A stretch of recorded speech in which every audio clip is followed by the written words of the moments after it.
want you to compare that website with that of its major competitors, and major competitors not from the Middle East, but also from across the world, depending on the industry. Uh, so that way you will be able to figure out what, websites that you find attractive, and you also need to figure out why it is attractive. So you made a very profound statement that the website is not good enough, and I totally accept that statement. But what is also important for you to have the clarity to define what is good enough. The moment you are able to do that, your instructions to the designer is very clear. Now understand this. If I tell you, think about red color, I think both you and I are thinking of the same color. But what if I think about red color to a blind person? Will he be able to figure it out? Blind since their childhood. So they don't know what is red color. Now understand this.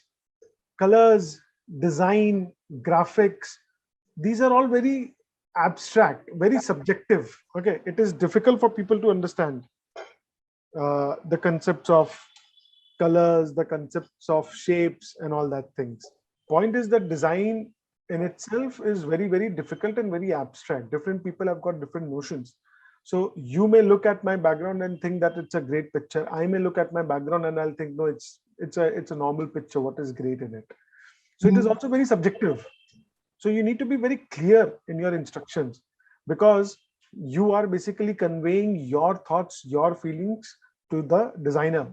They must be able to see that picture through your eyes. And for that to happen, you need to look at it. You need to be very clear in your instructions.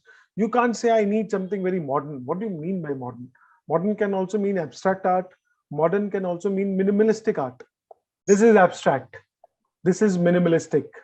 Now you may think you are looking at modern and having this picture in your mind, but the designer is thinking of modern and he's thinking this picture in mind. Again, let's say you are driving to a place which you have never been to before. Okay, so do you just leave your home, turn left, turn right, and just think that, okay, let's keep driving, maybe we will land up there? Do you do that, or do you actually plan before you leave your home that, okay, let me open up Google Maps, let me try and see where the place is, how far it is, which is the best? So your end goal has to be clear, and the navigation, which way you are going to take is also going to be clear.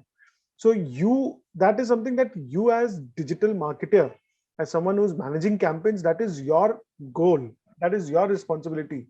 So you need to tell him, okay, where to go and which route to take. You need to give him, your designer, your view, and in as clear terms, with as little assumptions as possible. And then your designer is the driver. He is the chauffeur of the car. He will drive you there. You need to tell him, where I'm going, and also show him the Google Maps so that he can figure out if there are 2-3 routes, which way. So look at this. This is the classic example of what a wireframe should look like.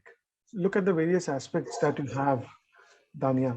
So first, at the top, you see a sitemap. Okay, so there also you see hierarchy of the pages, right? So the home will have a contact, about, features, services. About may have board of directors, company history, awards and certification, things, and so on and so forth. Right? Maybe you want to have a separate page for board of directors under about, something of that sort. So first you need to decide on this sitemap. Then look at the user flow. So then you have the user flow. So from home page to the features page, and from features page to the contact page. This is the ideal user flow that you would want. So this is the first one, the sitemap. This is the second one. These are the steps. And then this is the third one, right? So look at this. Then you talk about, okay, I need this. First, on the homepage, I'll first have a banner. Then there will be an intro text with an image. Then I have small icons, sponsors, client logos, whatever. And this is what I will have in the future and footer and all. So this is how you basically go about designing, planning for your website. Then once you have done it, Then you give it to the, once you have made something like this, then you give it to the designer. So then the designer will think, okay, this is what this is what they want, and this is how I should proceed with it. Um, you will say that my company is a brand, they are brand and all that stuff. What do you define brand? Now, how do you define a brand? That's one thing that you will always face challenge with. B, you will say, okay, they are a large company, which you will see right now with R for rabbits as well, because they are a large company in terms of, and their focus is on e-commerce. You will find that they don't have any casing issues on their website, right? So this is title case.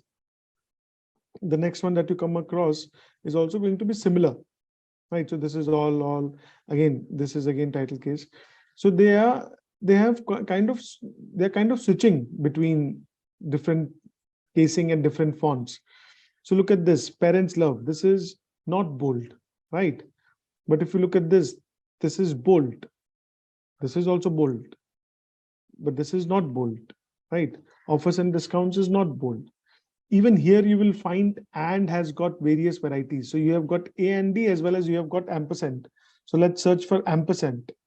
So you've got 15 ampersand ands on the website, and you also have, I don't know how many, 50. Look at how many A and D do we have. So there's no uniformity here, right?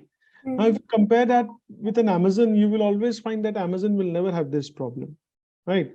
Okay. So most of us will try to say that, Amazon is a bigger brand and hence they are able to do it, right?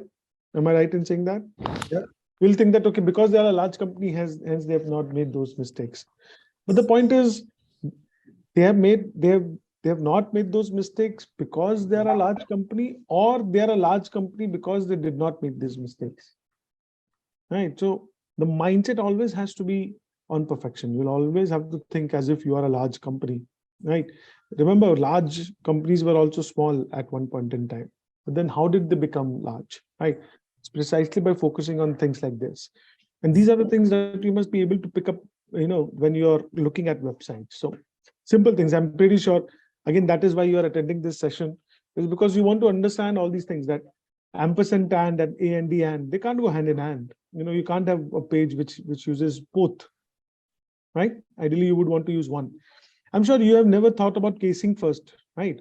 Before, that title should have uniform casing. But this is why you are in the class. See, it has to be perfect. If you have to go to a party, you won't wear clothes that are soiled or clothes that have, maybe small holes in them. You would make sure that you have perfect attire. Ditto for your website. Why should you compromise on your website, right? And that's what it is. As digital marketers, you should look beyond what is being presented to you. So that jewelry website, it looked very good first up, but when you went into the detail, you could see that there are lots of mistakes there, right? So that clearly means that initially they started with a lot of enthusiasm, and then that enthusiasm died down, right? So similarly, if you ask for, with these guys, R for rabbit, if you ask them how's their business doing, they will say, yeah, it can be better. It can be better. But then, they will probably think that, maybe Facebook is not good enough. Maybe our marketing team is not good enough. They won't look at faults at their website, right? And this website shows the overall focus of the management. If the management is not looking at all these issues, that means they are not really focused on delivering perfection or making sure that their customers go, at the end, the customer is satisfied. So whom do you make this website for? Is it for you or for the customer? 50-60% we are the same. Is this the 30-40% that's the differentiating factor, and that's the differentiating factor in these websites as well. 50-60% of the time you'll find decent websites, but then they that extra mile to ensure their website is perfect, because this is not on customer. The focus is let's get started, let's start making money. Sort of very particular with this. So even my Excel sheets have to look good. You must have different kind of fonts. Uniformity has to be there. It kind of becomes a habit, right? So whenever I'm sending out documents to my clients, I always check for ampersand and this and hence I was able to figure it out, right? So all these things will come with eventually with you guys practicing. It's not something that you can acquire overnight, but the focus has to be whatever I present, it has to be flawless in terms of presentation.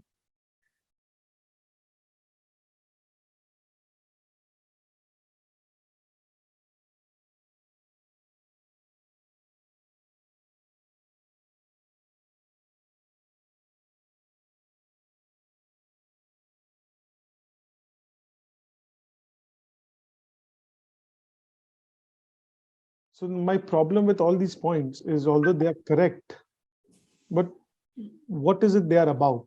They are only about me. Me as in the business. I have not looked at it from the customer point of view. Okay.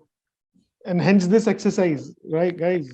So I do this in all my sessions, and I've been doing it for 6-7 years now. Every time it's the same kind of stuff. So don't feel that you have forgotten or you have not looked at it from that point of view, because we have been conditioned not to look at from that point of view, right? Remember, who is this website for? It's not for me. It's not for the business. It's for the consumers, right? So the consumers are looking for something, right? They are looking for something, and you are providing something. So if this is point A and this is point B, this journey is covered by the website. You have business goals, because your visitors have got certain objectives.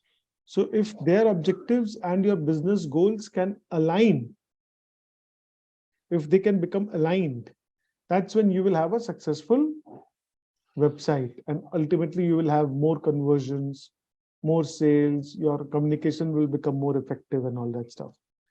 So this journey of point A to point B, this is what basically a website is about.